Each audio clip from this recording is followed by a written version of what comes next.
Hello friends, welcome back to my channel. ఈరోజు నేను దీపాలు మనము పండక్కి పెట్టాం కదా, వాటిని మళ్ళీ క్లీన్గా చేసుకొని మనం పైన పెట్టుకోవాలి. అలాగే పెట్టేస్తే దీప స్తంభాలు పాడైపోతాయి. కాబట్టి వాటిని ఎలా ఈజీగా చిటికెలో క్లీన్ చేసుకోవచ్చో నేను ఒక ఐడియా షేర్ చేస్తాను. మరి వీడియోని చివరి వరకు చూసేసేయండి. ముందుగా దీప స్తంభాలని ఇలా బాగా విడివిడిగా చేసేసుకోండి. ఇప్పుడు మనము ఒక కుక్కర్ తీసుకోవాలి. ఈ కుక్కర్ నేను నాన్ వెజ్ ఏమి చెయ్యనండి, ఆ కుక్కర్ అనమాట ఇది. మీరు కూడా ఇలాంటివి ఏమన్నా ఉంటే వాడుకోండి. లేదు అంటే ఏదైనా మామూలు నాన్ వెజ్ చేయకుండా ఉన్న ఒక గిన్నె తీసుకొని ఇలా వేసేసుకొని నీళ్ళు వేసుకోండి. బాగా దీపస్తంభాలు మునిగే వరకు నీళ్ళు వేసుకొని చింతపండు వేసుకోండి. చింతపండు మీ దగ్గర నిమ్మకాయ ఉంటే నిమ్మకాయ వేసుకుంటే ఇంకా మనకి మంచి రిజల్ట్ అయితే వస్తుంది. అలాగే వీడియో మీకు నచ్చితే తప్పక ఒక లైక్ చేసి మీ ఫ్రెండ్స్కి, ఫ్యామిలీ మెంబర్స్కి షేర్ చేయండి. ఈ వీడియో అందరికీ యూజ్ అవుతుంది. మనం ప్రతి పండక్కి బాగా అలంకరించుకుంటాం.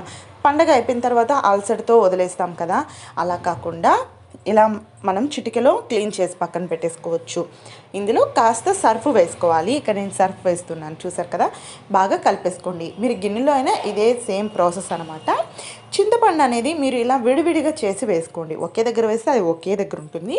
చిన్న చిన్న ముక్కలుగా తీసి ఇలా వేసేసుకొని ఇప్పుడు మీరు దీన్ని విజిల్ పెట్టేసుకోండి.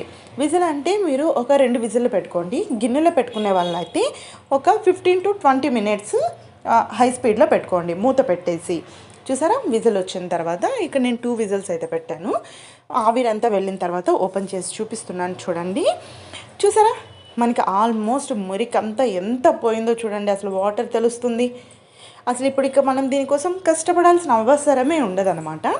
అది కూడా నేను జస్ట్ మీకు లైవ్లోనే ప్రూఫ్ చూపిస్తాను నేను, ఓకేనా.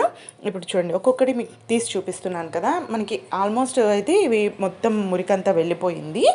ఇక వీటినన్నిటినీ చల్ల నీళ్ళల్లో వేయకూడదండి. ఇలా గోరువెచ్చగా అయ్యే వరకు పెట్టుకొని తర్వాత క్లీన్ చేసుకోవాలి. చల్ల నీళ్ళలో వేస్తేనే మనకి కలర్ మొత్తం మళ్ళీపోయి మళ్ళీ బ్లాక్గా అయినట్టు ఉంటుంది. ఇప్పుడు చూడండి, కొంచెం సోప్ తీసుకొని ఇలా చూడండి. నేను ఇక్కడ మీకు అలాగే లైవ్లో చూపిస్తున్నాను. అటు సైడ్ ఎలా ఉంది, ఇటు సైడ్ ఎలా ఉంది. ఇదే ప్రాసెస్ని మీరు పండగకి దీపస్తంభాలు కడుగుతూ ఉంటాం కదా, అలాంటప్పుడైనా కూడా ఈ ప్రాసెస్ని మీరు ట్రై చేయొచ్చు. చూడండి ఎంత ఈజీగా పోయిందో, చూసారా. జస్ట్ నేను స్పీడ్ చేయలేదు, ఏం చేయలేదు, ఊరికే అలా రబ్ చేశాను అంతే. స్పీడ్గా కూడా ఏం చేయలేదండి. చూసారు కదా, ఊరికే రబ్ చేశాను. జస్ట్ అలా అనగానే వెళ్ళిపోయింది.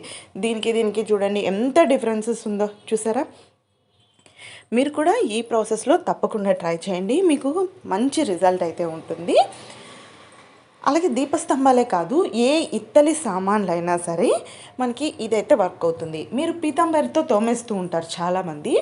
పీతాంబరితో తోమినప్పుడు మీరు గమనించండి, అది కొన్ని రోజులు మాత్రం మంచిగా ఉంటుంది, అంటే 2-3 రోజులు. తర్వాత మళ్ళీ నల్లగా అయిపోతుంది. అదే నిమ్మకాయతో తోమినా కూడా అంతే అండి. కానీ చింతపండుతో తోమినప్పుడు చూడండి, అది మనకి చాలా వరకు బాగుంటుంది. అంటే చింతపండుతో మనం ఎక్కువసేపు తోమాల్సి ఉంటుంది అనమాట. త్వరగా పోదు చింతపండుతో. అదే నిమ్మపండుతో అయితే త్వరగా పోతుంది, కానీ ఎక్కువ రోజులు మంచి అందంగా కలగా అయితే ఉండవు. సో చూసారు కదా, ఇది పాతకాలం దీపస్తంభాలండి. అందుకే ఎర్రగా లేకుండా ఇలా కొంచెం పచ్చగా అయితే ఉన్నాయన్నమాట. చూసారా ఎంత బాగా అయితే వచ్చేసాయో. ఇంకా దీన్ని లోపలంతా మీరు బ్రష్ వేసి క్లీన్ చేసుకోవచ్చు, ఇంకా ఏమైనా డస్ట్ ఉంది అనిపిస్తే. చూసారా ఎంత అందంగా అయితే వచ్చేసాయో క్లీన్గా. నేను అన్నీ ఫిక్స్ చేసేసాను. మరి మీకు కనుక ఈ వీడియో యూజ్ అయిందని అనుకుంటున్నాను. మరి తప్పకుండా ఒక లైక్ చేసి మీ ఫ్రెండ్స్కి, ఫ్యామిలీ మెంబర్స్కి షేర్ చేసేసేయండి.